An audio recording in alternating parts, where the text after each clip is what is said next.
Good evening all and welcome to another video on All Hail the Ale. It's Saturday night, which means it's craft beer night, and it's the 6th of May, which means it's the King's Coronation Day. So we're going for a couple of themed beers today. They're both from Aldi in conjunction with Freedom Brewery.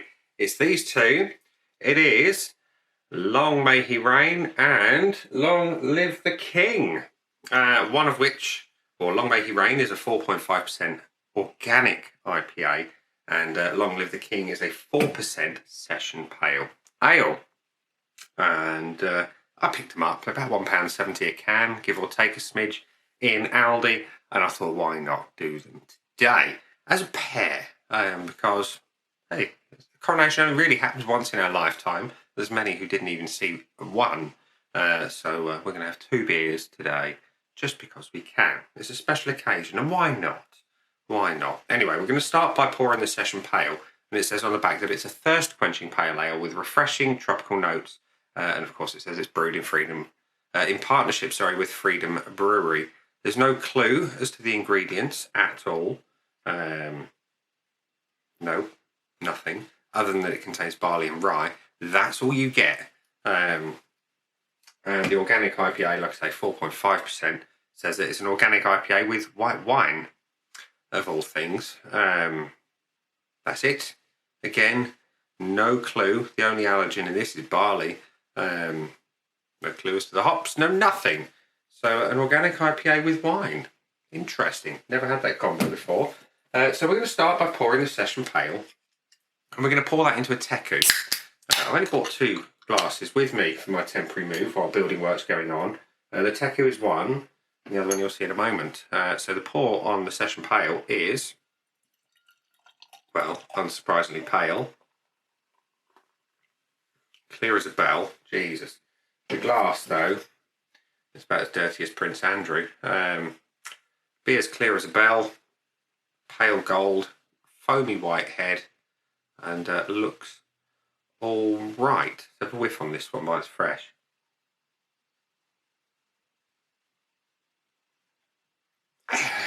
Light, slightly fruity,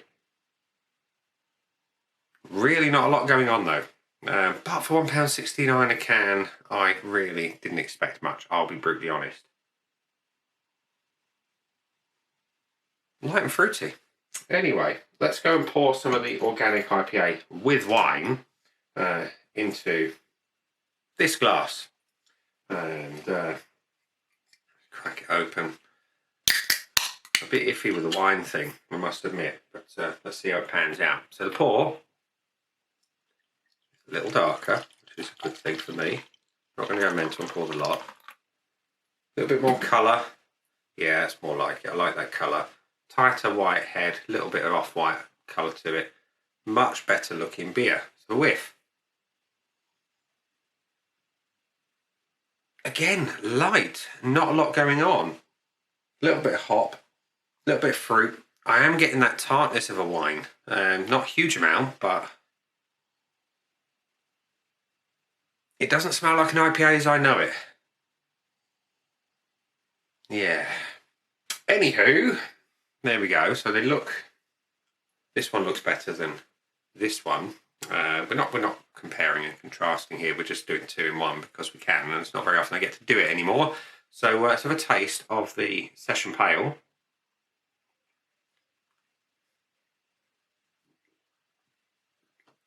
Body's alright, light to medium. Flavour's alright, it's fruity, it's light, a little bit passion fruity, a little bit tropical.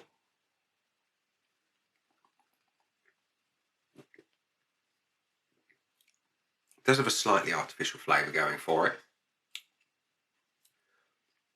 But otherwise, malts are average, hops are present, but they're not singing out at me. About right for the ABV in terms of the flavour strength and the body and everything. And the finish is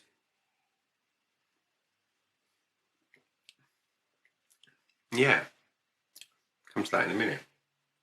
As for the organic IPA with wine, weird combo. Who decided that? Let's have a taste.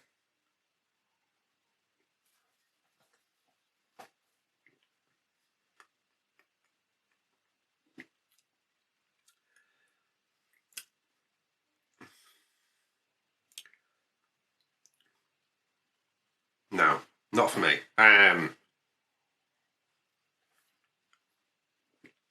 Again, the body's light to medium. Carbonation's all right. Nothing to write home about, but it's okay. The flavour, it's got bitterness for an IPA, which I appreciate. But I'm not getting the point of the wine. The bitterness is kind of almost unpleasant. It's not pithy bitterness. It's not a piney, resinous bitterness that I would love from an IPA. It's just bitterness. Malts are nondescript. Hops are, I suppose they're there. It's got lager vibes about it in terms of that spicy, kind of grassy hop. It's not got IPA vibes for me. The wine thing, I'm not getting it. I'm not getting it.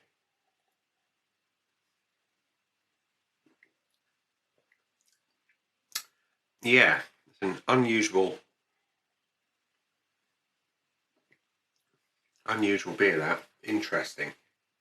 So, as we know from last week, I haven't got my regular scoreboard of joy, so I've had to get a bit of an A5 notepad and write things down. So the Long May He Reign being the IPA with wine, has an average score of 3.08 with 255 check-ins. No one I know has tried it. The Long Live the King Session Pale, however, has had 270 check-ins, an average of 3.1. One person I know has tried it and they've panned it. They've only given it a 1. Interesting. So, let me just get my pen ready and we're going to go with the Long May He Reign first, the IPA. Let's give some points, shall we? So, appearance, just refresh the beer, just so we know what we're looking at. There, let's encourage that head. It looks okay, to be fair. It's clear as a bell. It's about the right colour for a traditional IPA. The head is quite voluminous and decent. I like the look of that. As a trad IPA goes, I'd like it a little darker though, must admit. I'm going to give it the 0.75. So we're going to be objective as always. The aroma is absolutely nothing to write home about. There is no good malt presence. There's no hop presence. There's a weird, slightly citric sour vibe. And I assume they're telling us the truth here, because I have seen a few beers that say they've got things in that they don't, and I've got no reason to not believe them, but it has got a slightly off-wine vibe, and I'm not a fan. It's not strong enough to bring anything to the party. It's just not, it's got nothing going for it. I'm going to give it 0. The body is light to medium. It's okay. It's actually all right. The carbonation is good. But again, it's not anything to write home about. It's passable. It's average. There's a lot better beers out there in this price bracket. Maybe, I don't know. I'm not sure. Anyway, I'm going to give it a half because, like I say, it's halfway decent. The taste, I love an IPA. When it's a traditional IPA, I like them bitter, hoppy, with a good, robust malt behind them. This is bitter, but not in the good way. It's just bitterness for bitterness' sake. You could have done that so much better. You could have put some better hops in with a bit more kind of oomph to it and just bring that pithy bitterness. A bit of grapefruit vibe, please. The taste is, well, it's not an IPA as I know it. It's a poor imitation. It's getting a 0.25. And the finish. On an IPA, I want them long, hoppy, bitter, and resinous. This is not long. It is slightly bitter, not hoppy, and it's not resinous.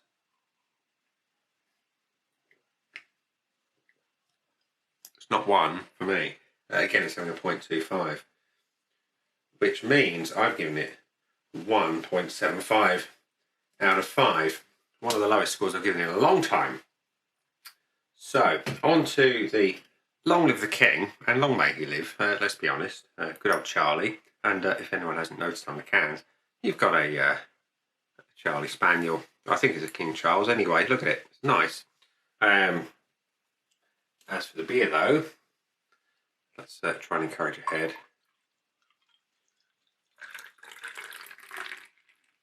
There we go. Exposing the dirty glass. So if anyone wants to screenshot it and send it to the DGM, I've earned it on this one, I must admit. Anyway, the beer, it's pale. It does what it says on the tin. The head is fluffy and white. It looks alright for a pale, but there's better.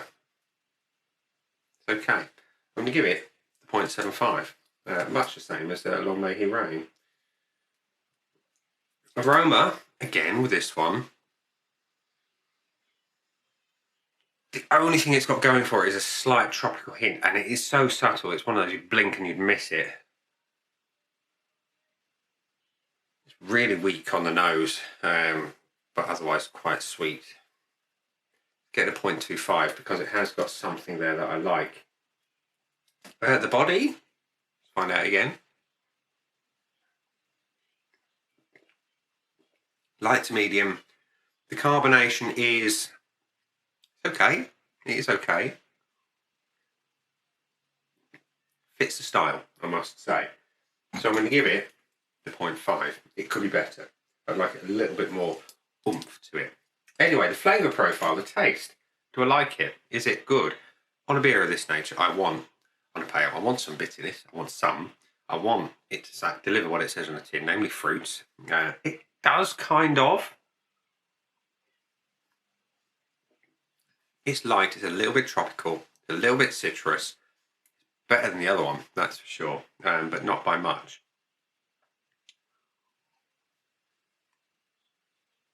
It's drinkable, is what I'll say. I'm going to give it 0.5.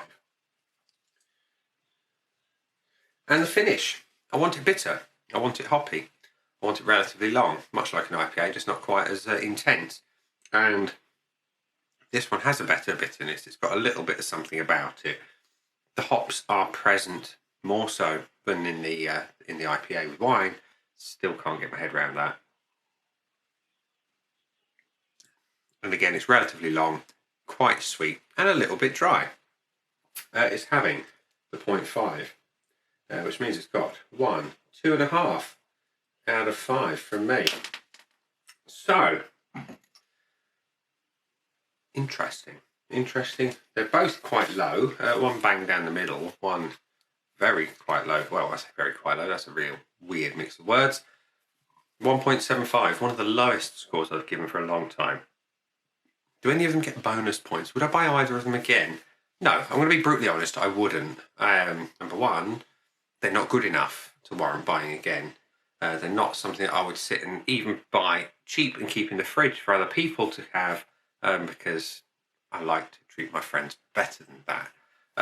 So no, I wouldn't buy any of them again. Do they represent good value for money? It's a value for money bonus question.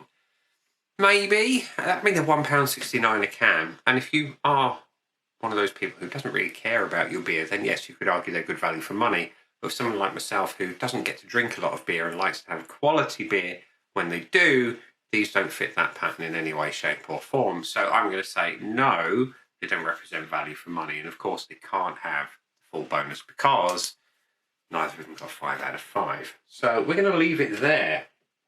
And so this one has been one that shall be resigned to history. Probably should be sent to the Tower of London, both these beers, and because they're not up to scratch. Let's put it that way. And we'll leave it there and say, those have been the beers. I've been me. Those down there are the buttons. You know exactly what to do with them by now. You've got your like, comment, dislike, and subscribe. Choose any combination of them as you wish. And I'll see you again soon tomorrow. I'll see you tomorrow for another Coronation beer. Bye for now.